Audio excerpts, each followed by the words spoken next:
On se souvient que Aladdin a fait l'objet d'un live-action en 2019. Quel défi pour Will Smith de passer après ça. Will Smith a beau être une star montrant une certaine assurance, reprendre un rôle iconique derrière une légende comme Robin Williams avait de quoi terrifier.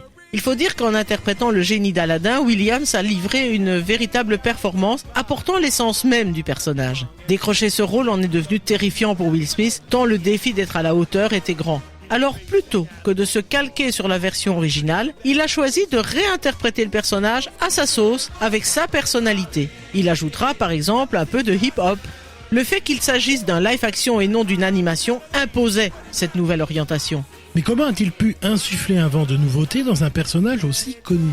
La star du Prince de Bel-Air a d'abord visionné le film animé plusieurs fois pour y repérer les endroits où Robin Williams avait apporté sa propre interprétation du personnage. C'est donc en proposant une version hors du temps de lui-même que l'acteur a modifié la personnalité du génie. C'est ce qui a ouvert la voie au hip-hop ou au rap.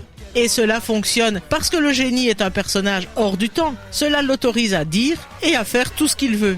De cette manière, il rendait finalement hommage à Robin Williams avec une musique différente, une personnalité du personnage différente. Ce nouveau génie ne rentre pas en compétition avec sa version animée, il n'en est pas la caricature et c'est ce qui fonctionne. Oui, on en revient à ce grand moment de la parade. A-t-il été intégré dans cette adaptation? Ah, on ne pouvait pas l'oublier. Non seulement il a été intégré, mais il a été réinventé par le réalisateur Guy Ritchie. Dans cette scène où Aladdin doit impressionner le sultan et sa fille, et avec eux toute la ville d'Agraba, Will Smith va nous offrir une version très bollywoodienne, où l'acteur oscille entre chant et rap. Une version à la fois plus posée, à la folie tempérée, mais une version grandiose, d'une posture plus distinguée avec cette orientation Bollywood, plutôt que Récit des Mille et une Nuits. Et pour servir ce grand moment musical, il a fallu pas moins de 7 caméras pour assurer de capter les images des 250 danseurs et 200 figurants.